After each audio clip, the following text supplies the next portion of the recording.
Good morning, good morning. How are you? I'm back again with a continuation of our conversation regarding the challenges I have faced in the last 16 years and perhaps how I have overcome them. I nicely talked to you about my hair struggles and how I overcame my challenges in hairstyles, natural, relaxed, braided, all kinds of hairstyles in this job. And believe you me, this by far is the best decision I've ever made. We also talked about my weight challenges, and we are currently discussing the loneliness you face in the military. Okay.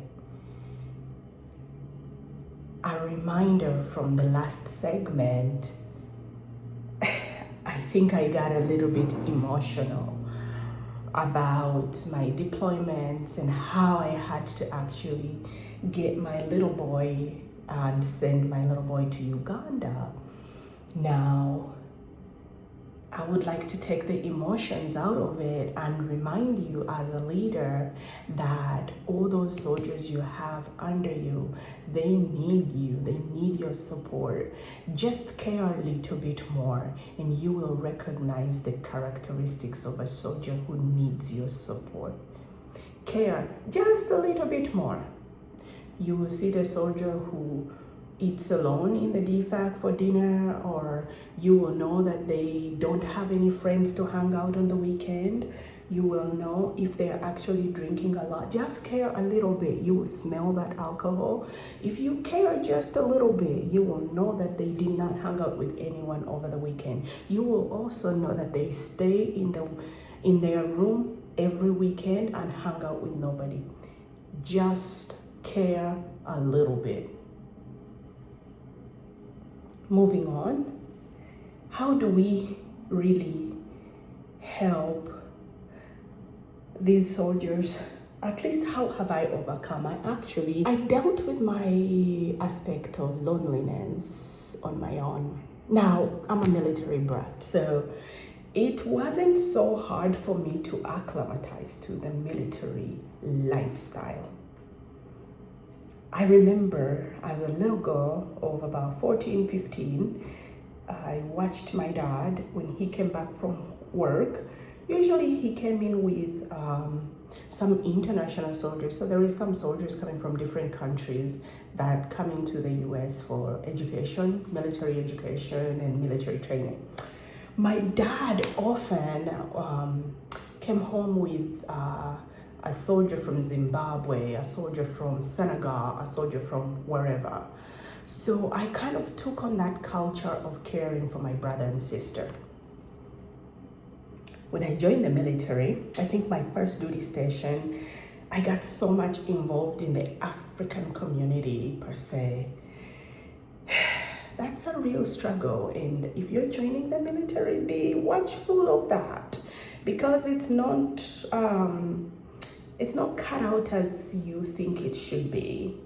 I think at times we are too selfish for our own good that we forget that concept of taking care of that concept of brotherhood.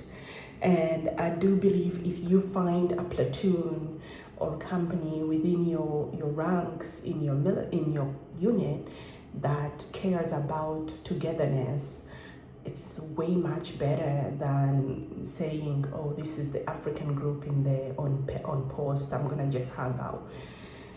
A lot of times it doesn't work out well. At least for me, it did not. So I never really found fulfillment in those groups. I rather found exploitation. I won't go into it. The other thing I did as I was trying to find myself in this military and where I belonged is I then realized when I found soldiers in Uganda that were joining the unit or were in other units, or when I met them, I extended that brotherhood and extended myself to them a lot. Not a good idea either, because again,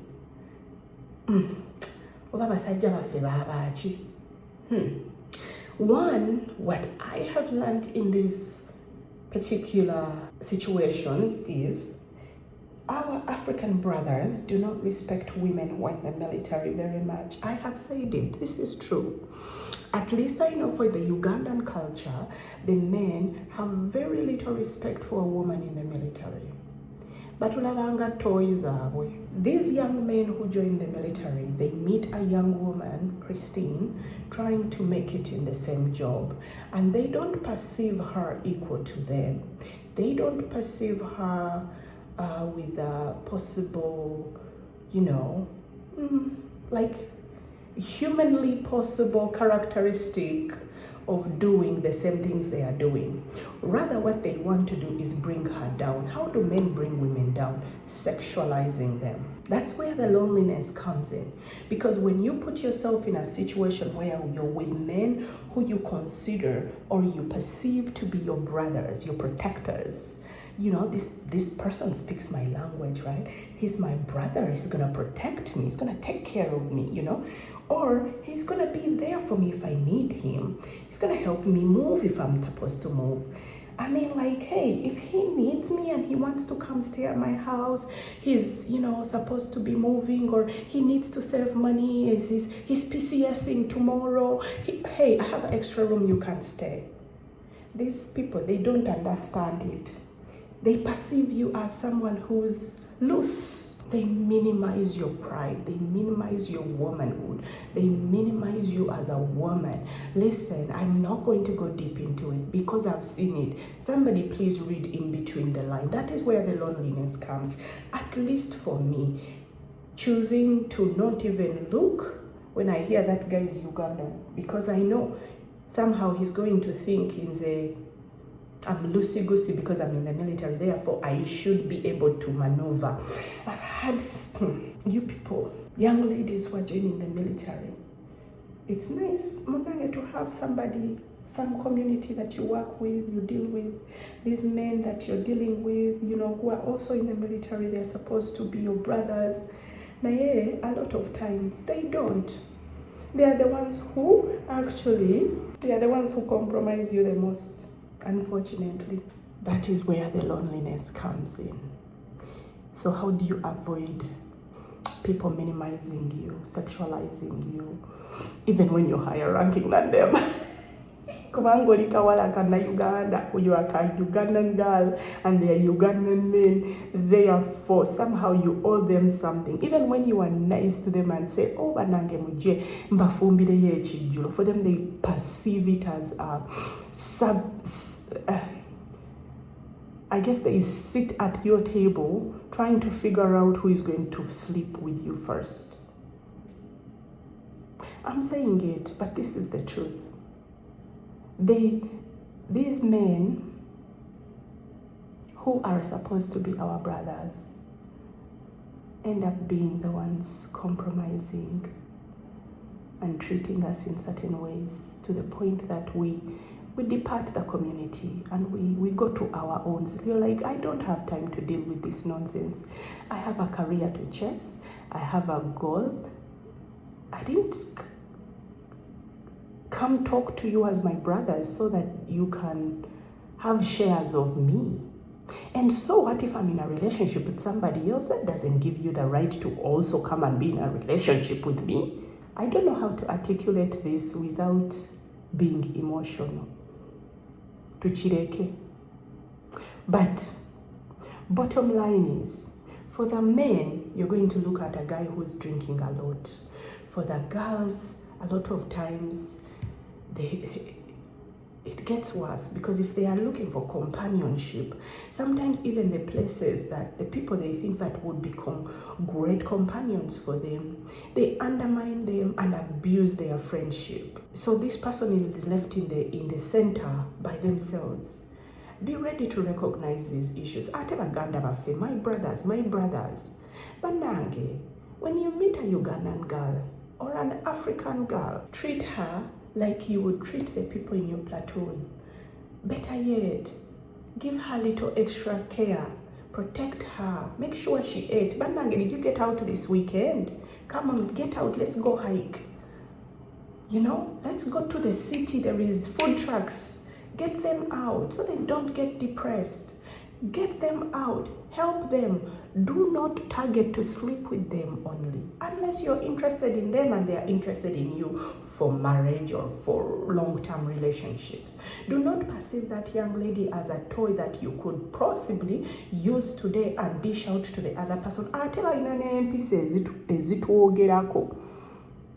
And they even lie, they will go sit down and have conversations about, I did this with that person, I did this with that. So then you stay in the military and everybody looks at soldiers who are females in the military as they be popular.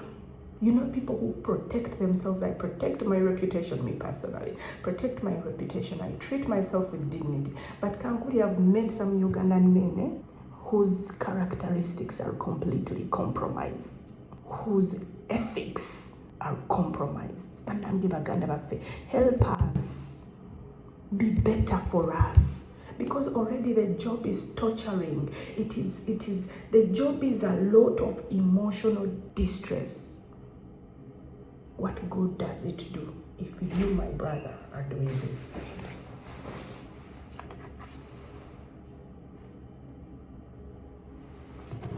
Oof, thank you, Mr. Vironji. I will see you in the next segment. Sija kuba mwenyevu nnyo.